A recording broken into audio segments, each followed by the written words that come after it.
ನಮಸ್ಕಾರ ಫ್ರೆಂಡ್ಸ್, ಯಾರೆಲ್ಲ ನನ್ನ ಚಾನಲ್ನ ನೋಡ್ತಾ ಇದ್ದೀರಾ ಸಬ್ಸ್ಕ್ರೈಬ್ ಮಾಡ್ಕೊಂಡು ನೋಡಿ, ಹಾಗೆ ಲೈಕ್ ಕೂಡ ಮಾಡಿ, ಶೇರ್ ಮಾಡಿ, ಸಪೋರ್ಟ್ ಮಾಡಿ ಫ್ರೆಂಡ್ಸ್.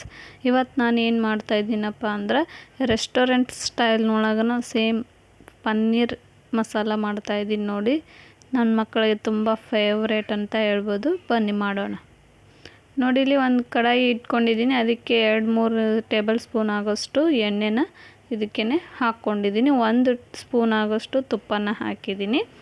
ಈಗ ತುಪ್ಪ ಮತ್ತು ಎಣ್ಣೆ ಬಿಸಿ ಆದ ನಂತರ ಇಲ್ಲಿ ನೋಡಿರಿ, ಪನ್ನೀರನ್ನು ಇದಕ್ಕೆ ಹಾಕ್ಕೊಂಡು ಚೆನ್ನಾಗಿ ಫ್ರೈ ಮಾಡ್ಕೊಳ್ಳಿ. ಇಷ್ಟ ಇದೆಲ್ಲ ಪನ್ನೀರ ಅನ್ಕೋಬೇಡಿ. ನನ್ನ ಮಕ್ಕಳು ಚಪಾತಿ ರೋಲಲ್ಲಿ ಪನ್ನೀರನ್ನು ಮಾಡಿಕೊಟ್ಟಿದ್ದೆ, ಅದನ್ನು ತಿಂದು ಇಷ್ಟೇ ಉಳಿಸಿದ್ದಾರೆ. ಇಷ್ಟರಲ್ಲೇ ನಿಮಗೆ ಗ್ರೇವಿಯನ್ನು ತೋರಿಸ್ತಾ ಇದ್ದೀನಿ ನೋಡಿ. ಈಗ ಪನ್ನೀರು ಫ್ರೈ ಆಗಿದೆ. ಇದನ್ನು ನಾವೀಗ ತೆಕ್ಕೊಳ್ಳೋಣ. ನೋಡಿ, ಈ ರೀತಿಯಾಗಿ ತಗೊಳ್ಳೋಣ. ಈಗ ಇದರಲ್ಲೇ ಮತ್ತು ಇನ್ನೂ ಎಣ್ಣೆ ಅದೆಲ್ಲ ಮಿಕ್ಕಿದೆ ಉಳಿದಿದೆ ಅಲ್ವಾ, ಅದಕ್ಕೇ ನೋಡಿ ಸಣ್ಣ ಸಣ್ಣ ಪೀಸದಾಗಿ ಪಲಾವ್ ಎಲೆಯನ್ನು ಹಾಕ್ಕೊಂಡಿದ್ದೀನಿ. 1-2-3 ಚಕ್ಕೆನ ಹಾಕ್ಕೊಂಡಿದ್ದೀನಿ. 1 ಅನಾನಸ್ ಹೂವನ್ನು ಹಾಕ್ಕೊಂಡಿದ್ದೀನಿ, ಒಂದು ಅರ್ಧ ಭಾಗದಷ್ಟು.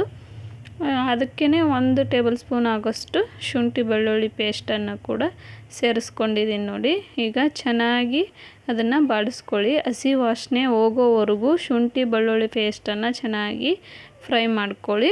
ಈಗ ಅದು ಫ್ರೈ ಆಗಿದೆ ಅಲ್ವಾ, ಇಲ್ಲಿ ನಾನು ಇದಕ್ಕೆ 1 ಈರುಳ್ಳಿಯನ್ನು ತೊಗೊಂಡಿದ್ದೀನಿ ನೋಡಿ. ಈ ಈರುಳ್ಳಿ ಚೆನ್ನಾಗಿ ಫ್ರೈ ಆಗಬೇಕು. ಇದು ಕೂಡ ಶುಂಠಿ ಬೆಳ್ಳುಳ್ಳಿ ಪೇಸ್ಟ್ ಯಾವ ರೀತಿ ಫ್ರೈ ಆಗಿದೆ ಅದೇ ರೀತಿ ಚೆನ್ನಾಗಿ ಫ್ರೈ ಆಗಬೇಕು ನೋಡಿ. ಇಲ್ಲಿ ನಾನು ತೋರಿಸ್ತಾ ಇದ್ದೀನಲ್ವ, ಈಗ ನೋಡಿ ಫ್ರೈ ಆಗಿದೆ.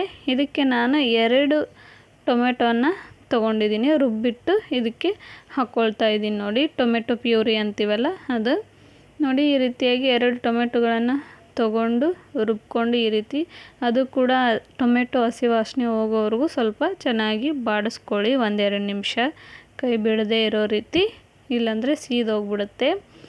ಈಗ ನೋಡಿ, ಇದಕ್ಕೇ ನಾವು ಮಸಾಲೆ ಪದಾರ್ಥಗಳನ್ನು ಸೇರಿಸ್ಕೊಳ್ಳೋಣ ನೋಡಿ. ಇಲ್ಲಿ ಒಂದು ಸ್ವಲ್ಪ ಅರಿಶಿನ ಹಾಕ್ಕೊಂಡಿದ್ದೀನಿ, 1/2 ಸ್ಪೂನ್ ಆಗೋಷ್ಟು ಧನಿಯಾ ಪುಡಿ ಹಾಕ್ಕೊಂಡಿದ್ದೀನಿ, 1/2 ಸ್ಪೂನ್ ಆಗೋಷ್ಟು ಮತ್ತು ಇದಕ್ಕೇ ಗರಂ ಮಸಾಲನ್ನು ಕೂಡ ನಾನು ಇಲ್ಲಿ ಸೇರಿಸ್ಕೊಳ್ತಾ ಇದ್ದೀನಿ.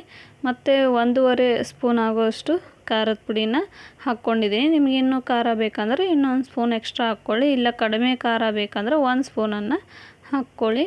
ಈ ರೀತಿಯಾಗಿ ಮಸಾಲೆ ಟೊಮೆಟೊ ಪ್ಯೂರಿ ಹಾಕಿರ್ತೀವಲ್ಲ ಆಗಲೇ ಹಾಕಿ ಚೆನ್ನಾಗಿ ಬಾಡ್ಕೊಳ್ಳಿ. ಆಗ ಟೊಮೆಟೊ ಪ್ಯೂರಿ ಮತ್ತು ಮಸಾಲೆ ಎಲ್ಲ ಚೆನ್ನಾಗಿ ಬೆರೆಯುತ್ತೆ.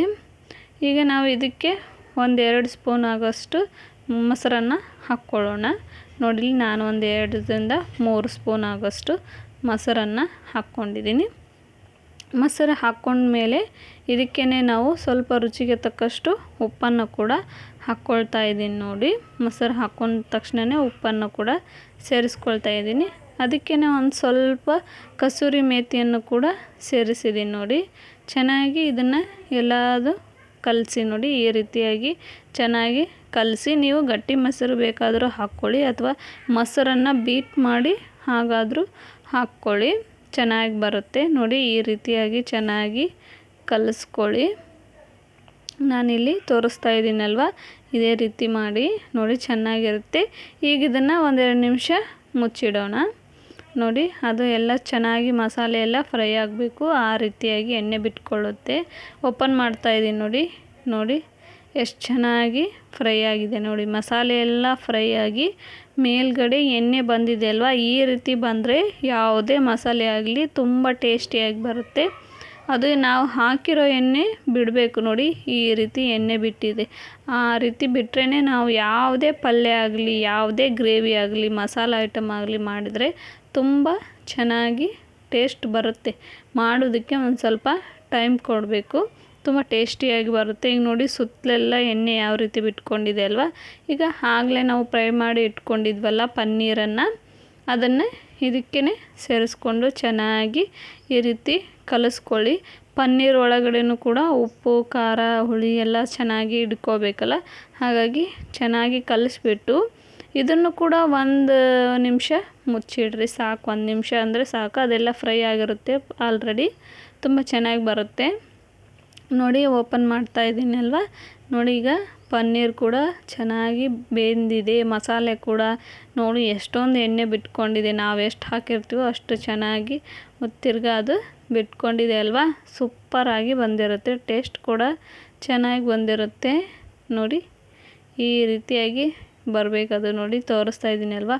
ಚಪಾತಿಗೆ ಪರೋಟಕ್ಕಂತೂ ತುಂಬ ಚೆನ್ನಾಗಿರುತ್ತೆ. ಒಂದ್ಸಲ ನೀವು ಕೂಡ ಟ್ರೈ ಮಾಡಿ ಕಮೆಂಟ್ ಮಾಡಿ ತಿಳಿಸಿ. ವಿಡಿಯೋನ ನೋಡ್ತಾ ಇದ್ದೀರಾ ಬಟ್ ಕಮೆಂಟ್ ಮಾಡ್ತಾ ಇಲ್ಲ, ಮಾಡಿ. ನೋಡಿ ಈಗ ಸರ್ವ್ ಮಾಡ್ಕೊಳ್ತಾ ಇದ್ದೀನಿ. ನೋಡಿ ಪನ್ನೀರ್ ಮಸಾಲ ಎಷ್ಟು ಚೆನ್ನಾಗಿ ಬಂದಿದೆ ನೋಡಿ. ಅದೇ ಸೂಪರಾಗಿ ಬಂದಿದೆ. ಯಾರೆಲ್ಲ ಈ ವಿಡಿಯೋನ ನೋಡ್ತಾ ಇದ್ದೀರಾ ಪ್ಲೀಸ್ ಒಂದು ಲೈಕ್ ಕೂಡ ಮಾಡಿ ಮತ್ತು ಸಬ್ಸ್ಕ್ರೈಬ್ ಕೂಡ ಮಾಡಿ. ವಿಡಿಯೋ ನೋಡಿದ್ದಕ್ಕೆ ಥ್ಯಾಂಕ್ ಯು.